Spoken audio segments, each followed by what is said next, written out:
Kin Live, magazine proche de Kinois. Kin Live, la vie à Kin. Bote bipai bozwi libaku ya kolanda bansango na nzela ya Kin Live, bansango na mupuse yango yo. Président ya Guinée Bissau Umaro Sissoko asili kozala décoré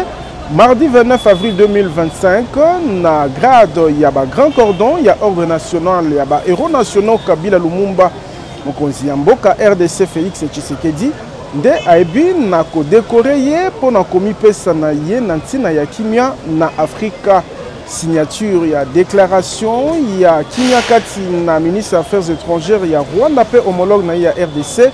ezali pa na nzela ya malamu elobi mokonzi ya mboka Félix Tshisekedi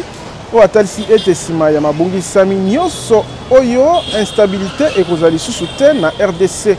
Mapinga ya Sadek batiki ville ya Goma mardi 29 avril baleki na barrière ya monene na frontière ya RDC pe Rwanda wapi bakokende Tanzanie. Boyokani kati na mokonzi ya mboka pe prédécesseur na ye Joseph Kabila ekofungola nzela ya kimia na RDC. Emoneli ya Didier Mumengi oyo asengi bakonzi nyonso mibale ya kokutana sima ko contrôler ville ya Kinshasa école RDC Afrique pe mokili toyaka liboso na bino pona hotelisa manso tokutana kinango ignorance à la terre moko na moko ayeba boko be masolo nde tolobi Kin Live magazine proche de Kinois. Kin Live, magazine proche de Kinois. Kin Live, la vie à Kin. Bozali ebele ya kolanda bansango na lokota lingala na nzela ya Kin Live. Totombeli bino boye malamu bipai biso bozwami édition ya Kin Live ya lelo ekofungwama na bansango oyo. Président ya Guinée Bissau Umaro Sissoko asili kozala décoré mardi 29 avril 2025 na Kinshasa na grade ya ba grand cordon ya ordre national ya ba héros nationaux Kabila Lumumba kolandisama na komipesa na ye pona kimia na Afrika pe boyokani malamu kati na Guinée Bissau na ekolo Congo démocratique. Félix Tshisekedi mokonzi ya RDC de asili na ko décoré. Na palais de la nation, nde mululu ya décoration ya général Umaro Sissoko Embalo, na chancellerie nationale ya ordre national ya ba héros nationaux Kabila Lumumba, na grade ya grand cordon et sili kolenge lama. Ezali, lo lenge po nekolo Congo démocratique, ya komimia mosala makasi mokonzi ya mboka Guinée Bissau, asala pona Afrika, na o etali kimia, bomoko, pe kotosana, na komipesa na ye, na intégration régionale pe continentale na kombo ya peuple congolais mokonzi ya mboka Félix Tshisekedi atalisi ete décoration oyo ezali kotalisa estime pe kokanga to kosele respect mutuel kati na bikolo nyonso mibale. Votre parcours façonné par le courage, la rigueur et une fidélité exemplaire au principe de souveraineté et de liberté, incarne les aspirations profondes de notre continent, celle d'une Afrique debout, fière, respectée et pleinement maîtresse de son destin. À travers votre leadership éclairé, vous portez haut les couleurs d'une Afrique résiliente et visionnaire, fidèle aux idéaux de ses pères fondateurs et résolument tournée vers l'avenir. C'est pourquoi, pour honorer votre œuvre au service de la paix, de l'unité et de la dignité africaine, ainsi que l'amitié profonde et fraternelle qui unit la République démocratique du Congo et la République de Guinée-Bissau, en vertu des pouvoirs qui me sont conférés, je vous élève à la dignité de grand cordon de l'ordre national héros nationaux Kabila Lumumba. Liboso Yaba Panzisango, président Umaro Sissoko Embalo atalisi ete mboka na ye pe RDC ezali na ba ideo moko ko décorer ye lelo ezali ko pesa lokumu na peuple ya Guinée-Bissau nyonso. Je peux qu'être content d'être décoré parce que chaque fois qu'un frère reconnaît les valeurs de l'autre et puis ça je porte une haute distinction de la République sœur du Congo. Et ça, je vais le partager avec le peuple bissau-guinéen. Moi, en tant que frère, les seules choses qu'on peut apporter, c'est d'avoir la paix entre les deux pays. Parce que on sait avec la paix, la République démocratique du Congo, c'est un pays locomotive de la sous-région et l'Afrique aussi. École Congo démocratique pe Guinée-Bissau bako fungola ba mission diplomatique nantina ya kokembisa coopération kati na bikolo nyonso mibale na ba domaine ndakisa ya agriculture ya pêche ya mine pe misusu tolobi Tiboko Yoka. Signature ya déclaration ya boyoka ni kati na ministre ya affaires étrangères ya Rwanda pe homologue na ye ya École Congo démocratique ezali pa na nzela ya malamu elobi mokonzi ya mboka Félix Tshisekedi Tshilombo o atalisi ete kolandisama na mabongisami nyonso wana instabilité ekozala soutien na Congo démocratique. Alors à propos de cette déclaration de principe, vous le dites, c'est une déclaration de principe, c'est vrai, c'est un pas dans la bonne direction. La direction que j'ai toujours souhaité imprimer dans mon pays. Et cet engagement, je l'ai pris devant mon peuple et je le tiendrai jusqu'au bout. Je ramènerai la paix, mais la paix véritable et définitive. Après ce que vous êtes en train de voir, il n'y aura plus de problème d'instabilité en République démocratique du Congo. Ça, c'est mon vœu et mon serment à la fois. Et je n'en dirai pas plus, vous comprendrez pourquoi. Parce que, évidemment, je respecte les initiatives prises par nos partenaires. Et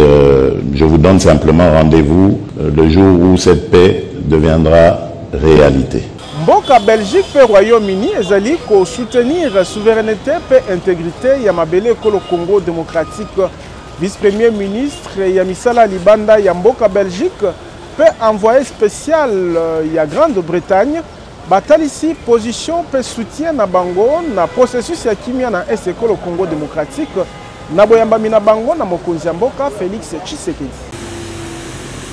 Na etinda ya mosala na Kinshasa, vice-premier ministre ya affaires étrangères ya mboka Belgique ayambamaki na mokonzi ya mboka RDC Félix Tshisekedi lundi na cité ya Union africaine.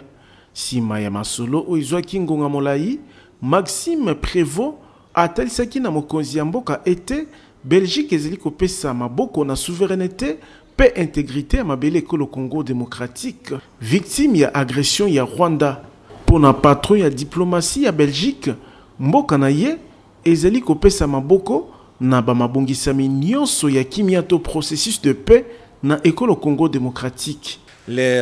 conflits qui se déroulent à l'est du Congo sont aujourd'hui particulièrement meurtriers. Les exactions violentes qui s'y déroulent chaque jour sont effectivement un scandale que nous devons veiller à arrêter dans les meilleurs délais possibles, avec bien entendu la pression nécessaire de l'ensemble de la communauté internationale. Nous sommes convaincus que ce qui fait la cohérence de la politique étrangère de la Belgique, c'est sa constance dans la défense des principes de justice, de respect du droit international, de respect des principes de la Charte des Nations Unies, et donc aussi de l'inviolabilité des territoires et de respect de la souveraineté. Sima ya kokutana na président ya Burundi, ya Uganda, pe ya École Congo démocratique, Maxime Prévost atalisi ete azali na kondima ya komona bosuki ya bitumba. Nous souhaitons donner un maximum de chance aux initiatives de médiation qui sont prises, qu'elles soient à l'initiative de la sous-région, avec, on le sait, le processus de Luanda, de Nairobi, l'Union africaine, mais aussi plus récemment les initiatives depuis Doha. Likambo ya kimia na RDC, elobamaki pe kati na mokonzi ya mboka, pe envoyé spécial britannique Grande-Bretagne, ezali pe na ngambu ya RDC. Il y a un nombre de processus actuellement qui visent, qui essayent de rechercher une paix durable. Donc, il y a le processus de Luanda, de Doha, de Washington. Et l'important est que tous ces processus soient coordonnés. Mais éventuellement, ce qui est important, c'est de trouver la paix, la prospérité et aussi la sécurité pour la région. Comme on a ba diplomate ko défilé pene ya mokonzi ya mboka, etalisi ete bapartenaire ekolo Congo démocratique balingi bozongi ya kimia ya libela tolobi tibokoyoka. Boyokani kati na mokonzi ya mboka pe prédécesseur na ye Joseph Kabila Kabange ekofungola nzela po na kimia oyo ekowumela na ekolo Congo démocratique. Emoneli ezali ya Didier Mumengi, coordonnateur ya pacte po na kimia pe kobika malamu elongo o abengi bakonzi nyonso mibale ya kokutana pe kosolola. Et le vrai commanditaire de cette opposition, c'est mon prédécesseur, c'est Joseph Kabila. Na eleko oyo boyoka nizeli malamu te kati na mokonzi ya mboka Félix Tshisekedi pe prédécesseur na ye oyo azali kofunda ya kozala sima ya barebelle ya AFC pe mbula matadi ezali kolandela ye na justice kokanga biloko na ye pe suspension ya PPRD pe na ngambu ya sénateur avi Joseph Kabila kofunda Félix Tshisekedi ya kozala à l'origine ya crise ezali l'école au Congo démocratique.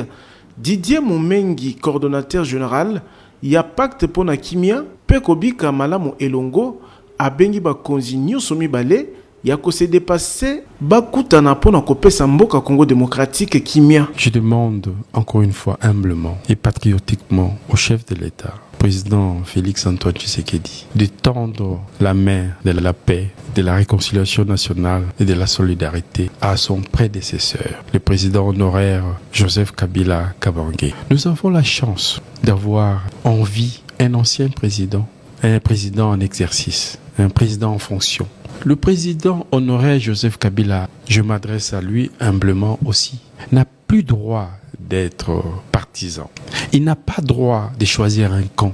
parce qu'il est, après avoir dirigé 18 ans durant ces pays, il est un patrimoine national qui doit se mettre au service de la paix et du bien vivre ensemble national. Le président de la République a la lourde charge de rassembler tout le monde. Si ces deux, c'est dans la main de la paix des braves patriotes, c'est une porte qui s'ouvre vers la paix de la nation. Je leur demande à eux deux de nous donner cet exemple de paix pour déverrouiller les processus de paix dans notre pays. Comment on a Félix Tshisekedi et Joseph Kabila na mesa moko ezali lisusu possible tango bato banso bayebi ete mbula moko sima ya passation civilisée ya pouvoir mokonzi ya mboka azwaki mokano ya kokabwana na Joseph Kabila na moya lelo kotala ba tension politique ezali na dekan boyokani ya sika ekoki pe kozala kati na bakonzi nyonso mibale nyonso oyo ezali mituna kasi lokola politique ezali dynamique tango mosusu miracle ekoki kosalama pona komona lisusu Félix Tshisekedi pe Joseph Kabila koloba liloba moko pona bolamu yikolo Congo démocratique tolobi tibokoyoka. Mapinga ya Sadek basili kobima na ville ya Goma na etuka ya Nord Kivu wapi baleki na barrière ya monene na frontière ya ekolo Congo démocratique pe Rwanda pambate singeli bakende kino Kenya atako mutango ya mapinga eyebanite kasi babimi elongo na bibundeli na bango. Sima ya échec ya mission ya mapinga ya Sadek na Est ekolo Congo démocratique wapi bayaki kopesa maboko na mapinga FARDC na tina ya kobundisa menace ya batomboki ya M23 batroupe ya Samir DRC esili kobima ville ya Goma na etuka ya Nord Kivu mardi 29 avril 2025 3 mois sima bokamati ya chef-lieu ya etuka na AFC M23.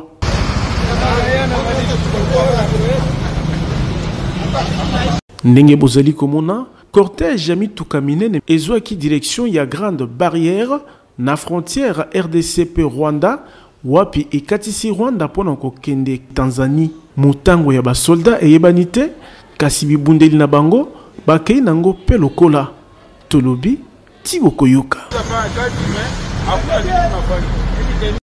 Shop mususu ezalaki victime ya cambriolage na lemba terministe ba homme armé basilaki kokota pe kozwa maye bakanaki kozwa kozanga inquiétude pambate ata intervention ya ba force ya sécurité et salamakité. Na moi pe na ngonga circulation ya bato ezalaki makasi babandi armé oyo bakotaki kozanga kobanga na shop de Kassa na Lemba terminus na commune ya Lemba.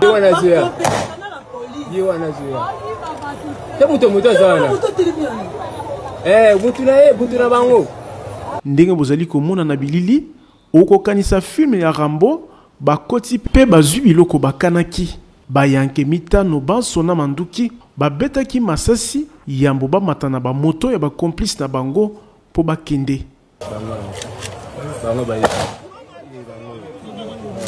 ya kokamu ezali ete shop ezwami pene ya police kasi ata intervention moko esalamaki te na koyoka service ya communication ya commissariat provincial ya ville ya Kinshasa commandant ya poste ya police yango achami maboko lolenge ayebaki te ko intervenir makambo ya cambriolage na Kinshasa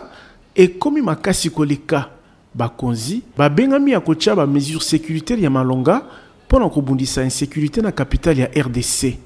tolobi Tiboko Yoka.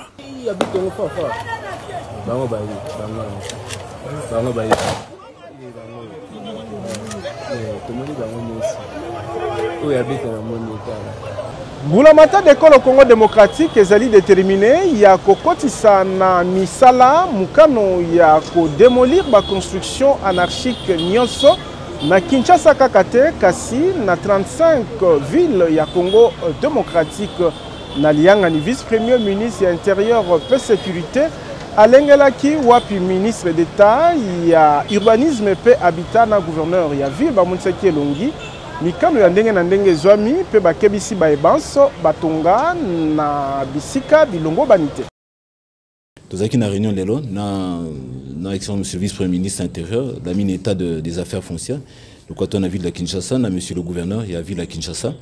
yango to kutanaki lelo pona makambo e bimaki na réunion totonaki na conseil des ministres pe mokonzi mboka bengisaki biso na commission moko po tozo la mesure sikoyo avant au bandobo d'abord il faut communiquer na bato koyebisa bango ke sika bazo fanda eza sika malamu te bomona ki tango konzi mboka en 2019 azoki bo continuer wana esika na liboso akena kezaki na livulu otozaki ba ndekolo sebele ba kufaki donc par rapport wana donc makamongo e bandeli susu to komi en 2025 et on konzi mboka lobi il faut to koma susu na ba esika wana te to bana kolela alors que to ko kuta na pe toza na esengo to kabona bandeko yango bazwi ba mesure wana eza ba mesure politique pendant que ça là que lobby to kuta na susu te to bake to yeba kité alors que biso nyoso ba kinois na ko ba congolais parce que za mesure moko e ko kende tina ba ville nyoso après 35 villes na kati ya République démocratique du Congo donc ils ont consommé kaka ville à Kinshasa te donc to kende na ba ville nyoso donc il faut so isika to buka to zongisa makamu ndenge zalaki sozo tala même na esika tozomo na esika le permet autour ya banque centrale ndenge zaki kala ezaki ba verdure ezaki belé siko to tongi to nyoso na pe ko tonga tozo kanga ba esika na mai esika koleka azana esika oleka te yango photo zongisa makamu ndenge zalaki donc esika tali nature ezala nature mais batu bayi ba peke esika bazo fanda bakosu ko fanda wana te eza ba mesure moko eza impopulaire mais légal yango nde tozo salango le kola toza na appui ya mokonzi mboka. Président américain Donald Trump abanzi ete mikolo mizali koya kimia ekokota na Rwanda pe na ekolo Congo démocratique. Donald Trump alaki pe ko injecter 6 milliards de dollars américains na corridor ya Lobito na ntina ya kobimisa ba minere ya ekolo Congo démocratique ya Angola pe ya bikolo mususu ya Afrika na ba marché internationaux. États-Unis d'Amérique ezali kolandela na bokebi likambo ya accord ya kimia kati na Congo démocratique pe Rwanda. Samedi, Donald Trump apesaki longonya na ba avancé na nzela ya kimia kati na Kigali pe Kinshasa kolakaka investissement ya 6 milliards de dollars américains na corridor ya Lobito pona kosunga na transport ya ba minere kouta Afrique centrale mingi penza na RDC, Angola pe bikolo mosusu pona kobima na ba marché internationaux koyanolaka na mutuna ya mopanzi sango nabilaka asalaki na ba réseaux sociaux na tina ya Afrique. Président américain Donald Trump atalisaki ete azali na kondima ya lobby elamu na Rwanda pe RDC ezala bikolo mosusu ya région. We have a great news I believe coming up with Rwanda and the Congo, and I think you're going to be seeing peace in Rwanda and the Congo and a few other nations right around, and that will be a terrific thing. So we hope that's going to happen. And also your administration will invest over $6 billion to the Angolan Lobito corridor that will basically transport minerals, critical minerals from Congo, Angola, and many other countries. We're looking to do some nice things and keep it peaceful. We're going to keep it peaceful. Maloba Oyo, Ebimi, Mikolo Moke sima ya signature vendredi na Washington, ya déclaration de principe katina ministre rwandais Amisala Libanda, Olivier Nduhungireye, pe Thérèse Kaikwamba Wagner, ya Congo démocratique. Na makomi oyo simbami na parrainage ya États-Unis, bikolo nyoso mibale, eju mokano ya kosala ete kino le 2 mai 2025, projet ya accord de paix ezwama. Boiba ete na ba réseaux sociaux, Donald Trump a-t-elle ce qui était azali impliqué pendant kosilisa ba conflit na Afrique, toko sala mosala et salamana note pendant kobongisa pe ko chakimia. Elobaki Donald Trump. Tolobi Tiboko Yoka. Conclave ya bakardino makita oyo ponaka papi ya sika ebongisami pona le 7 mai 2025 ezali koya kati na ba candidat favori cardinal Fridolin Ambongo ya Ekolo Congo démocratique pe atangami na molongo ya bayeba sengeli kokitana na Pape François. Sima bokundami ya Pape François, ngonga ekomi ya boponami ya 260e pape ya Église catholique romaine oyo kokitana na ye. Annonce et salemi lundi oyo était conclave to likita isengisaka ba cardinaux pour kopona pape ya sika et ko salama le 7 mai 2025. Wapi 135 cardinaux électeurs bako sangana pe banso bazali na se ya 80 ans engabene critère bakabwani boye 53 cardinaux européens, 23 asiatiques, 23 ya Amérique latine, 18 ya Afrique, 18 ya Amérique du Nord, P4 ya Océanie. Mabungi Samia Maponami, Eko Kambamana doyen ya collège ya ba cardinaux, Giovanni ba disparaît. Nakoyoka ba médias occidentaux, katina 8 cardinaux favoris, na Maponami ya Pape ya Sika, cardinal Fridolin Ambongo, archevêque métropolitain ya Kinshasa pe Azali. Na 65 ans, Azali présentait le cola homme fort ya Église catholique américaine, opposant ya Pape François, oyo alingi conservation ya doctrine catholique, pe Azali progressiste en Italie sociale. Cardinal Fridolin Ambongo, akoki kokoma 4e pape africain, soki aponami, ba italien mi balé pe basé na Malongo, Pietro Parolin, 70 ans, secrétaire d'État ya Vatican, to premier ministre, au Azali numéro 2 à Saint-Siège, Matteo Pupi, 69 ans, archevêque ya Pologne,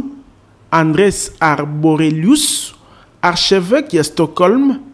cardinal Peter Thorson, ya Ghana, Père Philippin Louis Antonio Gokim Tagle, 67 ans, Oyo Azali, archevêque ya Kalayamani, Oyo Pe Babengaka François asiatique,